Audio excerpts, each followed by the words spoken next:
Oke, selamat pagi sahabat Polkesmet. Ketemu lagi bersama kami di Ngopi Sehat. Ngobrol pintar bareng Polkesmet hebat. Hari ini kita kedatangan tamu spesial, ya selalu tamu spesial ya, yang selalu kita undang ke podcast.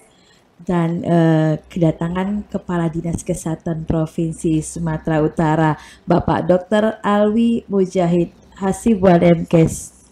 Iya, Selamat pagi selamat pagi. Bapak. Assalamualaikum warahmatullahi wabarakatuh. Waalaikumsalam warahmatullahi wabarakatuh. Em, mau tanya-tanya dikit nih Pak tentang Iya, Nakes ya. Sebagai Kepala Dinas Kesehatan Provinsi Sumatera Utara, bagaimana upaya pemenuhan tenaga kesehatan di Sumatera Utara dan strategi apa yang Bapak terapkan untuk pemenuhan tersebut Pak? iya. Dari 616 puskesmas kita di Sumatera Utara dan kemudian eh, apa namanya 208 rumah sakit, sebenarnya eh, masih banyak membutuhkan tenaga. Seperti di puskesmas itu kan ada 9 jenis tenaga yang wajib harus ada ya. Itu belum terpenuhi sebenarnya. Nah, tetapi persoalannya adalah soal pembiayaan untuk menerima pegawai tersebut. Ya, karena termasuk soal formasi ya, soal formasi, termasuk pembiayaan negara ya. Karena kalau ini kan puskesmas tentu negara lah yang membiayai ya, seperti itu. Artinya Nah, dalam penganggaran untuk iya, penerimaan pegawai negeri itu ya iya, Pak ya. iya. Jadi ini kita tertolong nih sedikit dengan adanya penerimaan P3K ini P3K. yang baru ini ya. Tapi itu juga terbatas ya, sehingga belum juga terpenuhi sebenarnya. Nah, selanjutnya apa yang harus kita upayakan? Tentu kita tidak boleh berhenti di situ saja. Kita eh, berupaya terus untuk mendorong dan meyakinkan seluruh kabupaten kota kita, karena ini kan SPM-nya di kabupaten kota ya. Jadi bagaimana agar mereka itu membuka kesempatan bagi tenaga honorer khususnya di bidang kesehatan, sehingga terpenuhilah seluruh kebutuhan di puskesmas itu. Artinya kalau untuk penganggaran di kabupaten kota itu mereka sendiri apa Pak, Iya, secara iya, harus, otonomi begitu ya iya, Pak ya. iya, karena memang seperti itu. Itu pelayanan kesehatan itu kan merupakan tanggung jawab Iya, kabupaten kota ya. iya, Jadi pelayanan di puskesmas itu akan menjadi baik kalau seluruh petugasnya itu memang tersedia iya, sebagaimana harusnya. Nah, untuk pelayanan yang baik tersebut itu menjadi tanggung jawab dari kabupaten kota. iya. Jadi sebenarnya mereka kalau mau menganggarkan itu tentu itu akan terpenuhi seperti itu. Oke. Kalau itu mungkin untuk PNS dan P3K Pak. Kira-kira kalau untuk magang, kita kan Poltekkes Medan ini banyak setiap tahun Hmm, meluluskan dan harapan kita mungkin kita diperboleh magang dulu di hmm. rumah sakit daerah atau di fasilitas kesehatan daerah lah seperti itu Pak. Kira-kira untuk magang itu bagaimana saran Bapak untuk fasilitas kesehatan tersebut? Iya, Apakah sebenarnya saya tidak terlalu happy dengan itu ya, karena kalau anak-anak kita ini kan sudah memang punya kompetensi, iya benar. ya. Jadi kalau kemudian dia magang, artinya dia tidak dibayar, itu saya tidak setuju Iya, sebenarnya. betul-betul Pak. Tetapi beberapa Saya daerah sama. melakukan itu, beberapa daerah namanya TKS, tenaga kerja Tenaga kesehatan sukarela. sukarela masih ada ya Pak Iya, sampai saat masih ini? ada di beberapa daerah. Oh, gitu. Kalaupun sebenarnya ini tidak menggembirakan kita, karena Iya, kan ini apa namanya mengabaikan kompetensi mereka sebenarnya kan. Mereka sudah punya kompetensi yang sesuai dengan aturan yang ada, sudah melewati proses pendidikan yang baik. Nah, kok tiba-tiba dia bekerja tidak dibayar? Itu tentunya tidak menggembirakan kita. oke. Kalaupun tadi saya katakan itu terjadi, itu Iya. terjadi ya. kalau untuk magang sendiri mungkin ada beberapa yang menerima kami tapi dibayar, tetapi memang tidak standar sesuai dengan seperti PNS atau P3K ya Pak. Iya, iya, Jadi ya memang karena banyak nih lulusan Poltekkes Medan setiap tahun, kami harapannya diterimalah Pak di fasilitas kesehatan, dan mungkin jika nanti ada regulasi ke depan yang bisa Bapak bantu kami sangat mengharapkan bantuannya untuk iya. diutamakan begitu. Sebenarnya Seperti itu, Pak. kita juga apa ya, menjadi perhatian kita juga Iya, ya ini sebenarnya, karena ini kan harus berlanjut. Ini kan iya, prosesnya itu kan nanti yang tua-tua nanti pensiun. iya, Ya, sementara kan harus ada rekrutmen sebenarnya. Ini antara apa ya, tidak seimbang sebenarnya sekarang ini, karena apa namanya, ya buktinya itu masih ada kekosongan. mm-mm, Ya harusnya kan sudah penuh dulu semua, jadi baru ditambah sesuai dengan yang pensiun, mungkin seperti itu. Ini memang dari awalnya sudah belum terpenuhi. iya. Sementara di luar ini Banyak rame menunggu sebenarnya, ya Pak banyak. ya. Iya, ya, jadi sebenarnya bagaimana agar ini bisa dan ini apanya nggak di kita, ini di pemerintah pusat pula ini ya. Pusat ya Pak ya. Dan kita punya peluang tadi untuk mendorong kabupaten kota lah bagaimana supaya mereka bisa ini. Nah, sebenarnya ada kesempatan kita yang lebih besar, yaitu kesempatan bekerja di luar negeri. Ah, Sebenarnya iya, itu sebenarnya iya.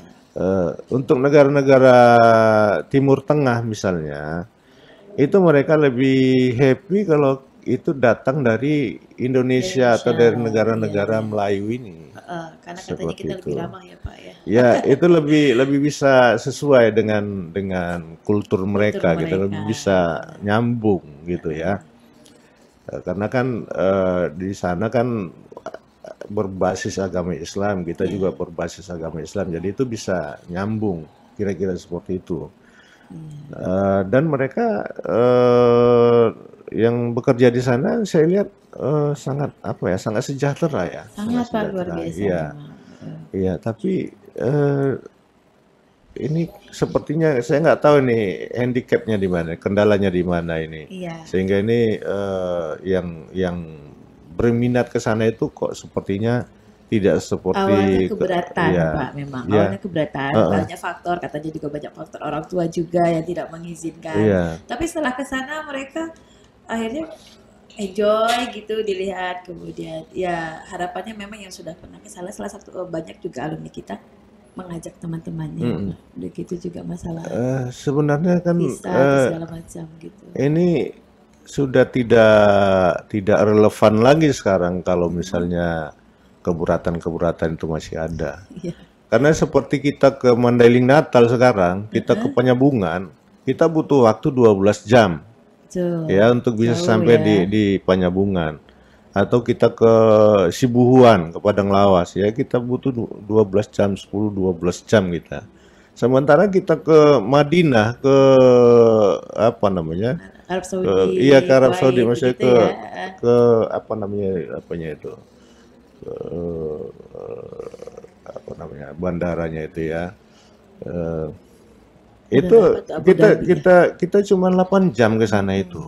Sebentar. 8 jam lebih berarti kan lebih dekat Benar. sebenarnya ke Arab Saudi ketimbang ke Padang Lawas gitu. Susah ketemu Pak, lama kalau ketemu kan, pulangnya juga lama Pak pasti. Kalau ke Padang Lawas kan cepet, ada apa-apa Sama langsung. juga, sama juga. Saya rumah saya di Rantau Prapat kan. Saya Iya, jarang sekarang ke Rantau Prapat karena kesibukan. iya. Ya sama juga. Kalau kita sibuk di sana sama di sini sama aja gitu loh. Sama aja. Jadi maksud saya sudah tidak relevan lagi itu menjadi persoalan. Karena kalau dibilang jaraknya jauh, oke, ya dari kilometernya. Tapi dari jarak tempuh kita ke sana, waktu tempuh kita, itu justru lebih jauh ke Padang Lawas daripada ke Arab Saudi gitu loh maksudnya. Jadi tidak harusnya orang tua ya harus mengizinkan. seperti Betul. itu.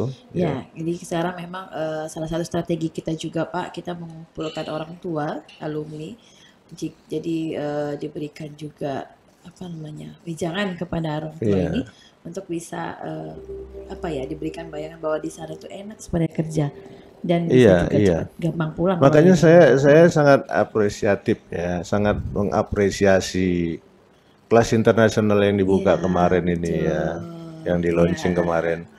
Karena ini menurut saya satu apa ya, satu lompatan baru yang untuk Poltekkes kita ini untuk bisa membuka apa namanya kesempatan anak-anak kita secara lebih luas gitu ya. iya Pak. Ya, jadi saya nitip nanti di situ dipelajari juga budaya-budaya setempat di sana sehingga itu tidak lagi mengkhawatirkan, dikenalkan bahwa negaranya seperti ini gitu kan. Iya. Nggak mengkhawatirkan ini kan karena kekhawatiran-kekhawatiran yang nggak berdasar sebenarnya ya. Tuh, kebanyakan lihat Karena sinetron kali ya Pak. iya karena tidak mengenal ya sehingga ini. Ya, karena Dan perbedaan ya budaya kali Pak mungkin ya, iya. perbedaan budaya yang ya antara Indonesia dengan Arab Saudi atau Sekarang negara soal lain soal seperti budaya itu. juga kita sudah terjadi persinggungan-persinggungan budaya yang begitu luas ya. Sehingga sekarang sebenarnya di dunia internasional itu hampir nggak bisa kita bedakan mana orang mana yang dari timur, mana yang dari barat. Udah hampir sama semua perilakunya, apanya budayanya.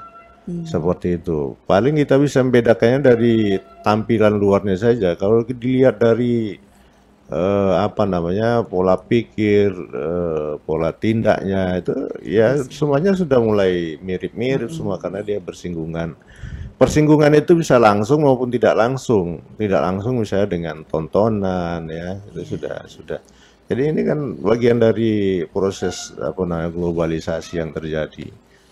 Jadi saya pikir tadi kita kembali ke awal tadi udah nggak relevan itu mengatakan benar. oh jauh di sana susah di sana nggak relevan lagi. Berarti Bapak sangat mendukung ya untuk kelas internasional Saya justru podcast. lebih mendukung di situ, lebih lebih lebih happy saya dengan itu ketimbang ibu tadi mengatakan magang kemudian dibayar tidak standar itu justru saya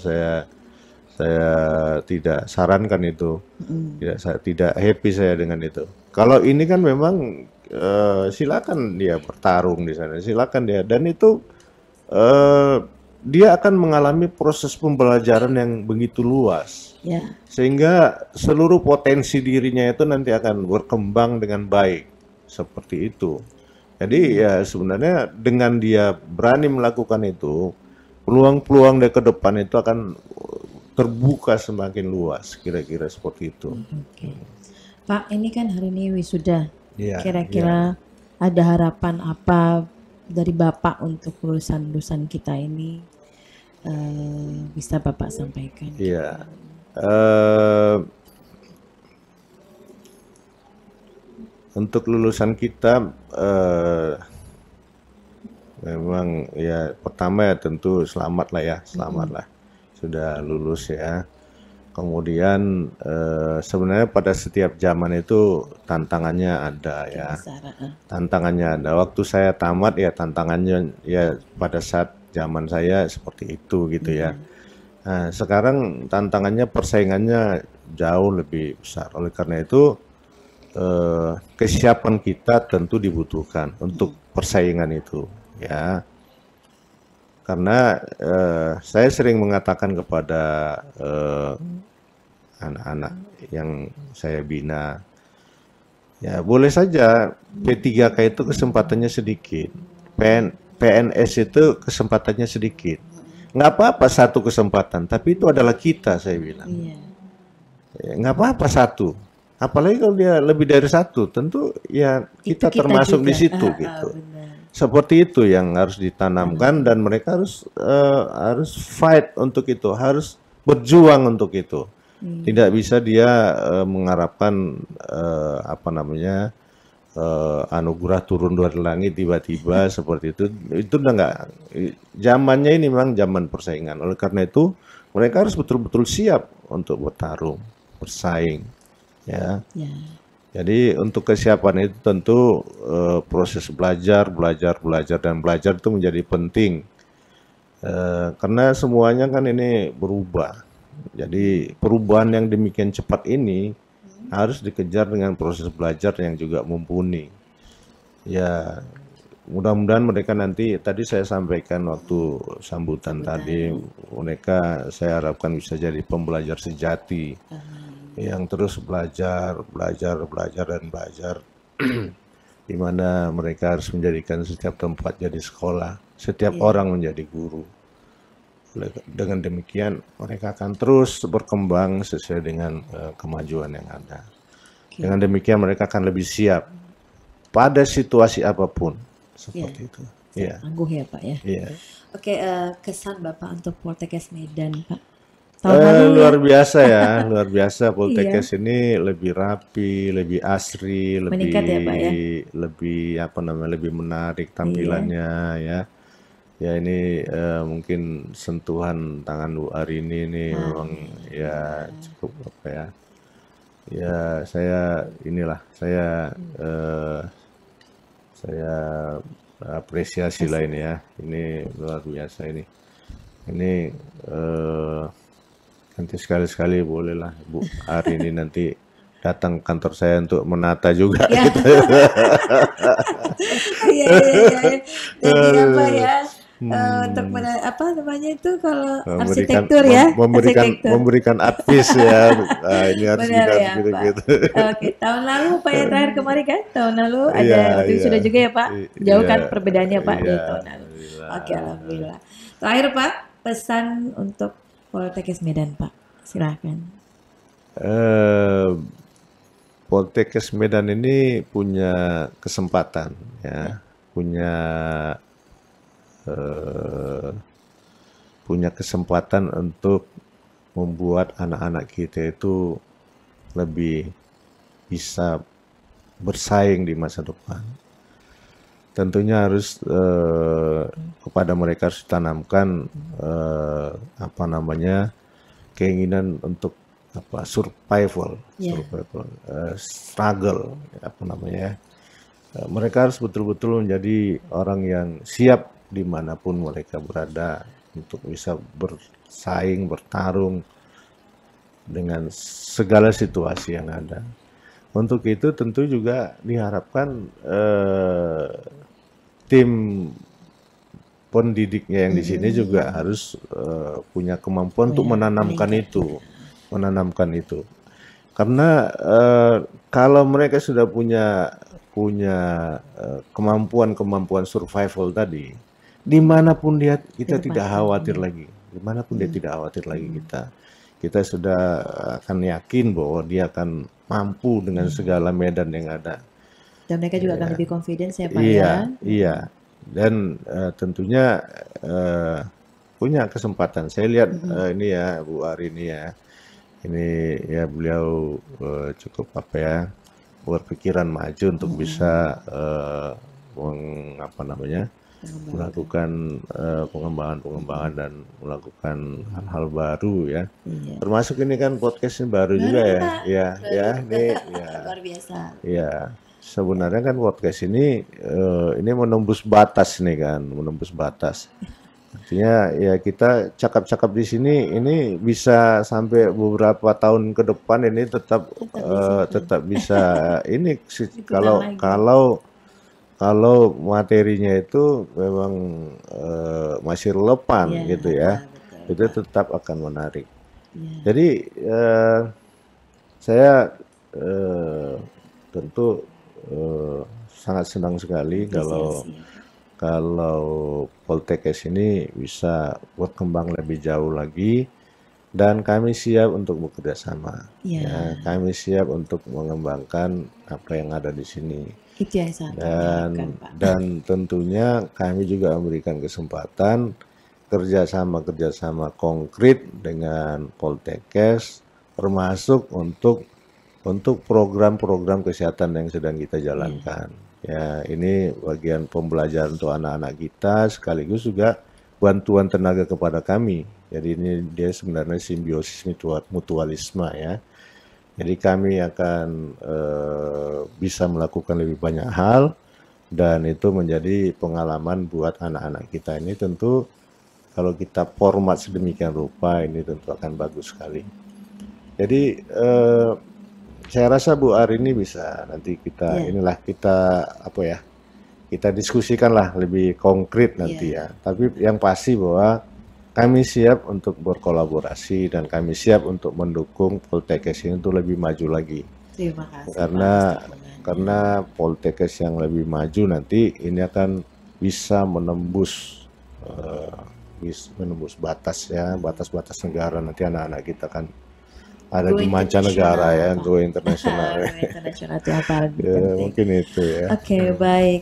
Sahabat Polkesmet, itu tadi ngobrol santai kita bersama Bapak Kepala Dinas Kesehatan Provinsi Sumatera Utara. Beliau yang super sibuk, luar biasa, tapi alhamdulillah masih menyempatkan waktunya untuk ngobrol bersama kita.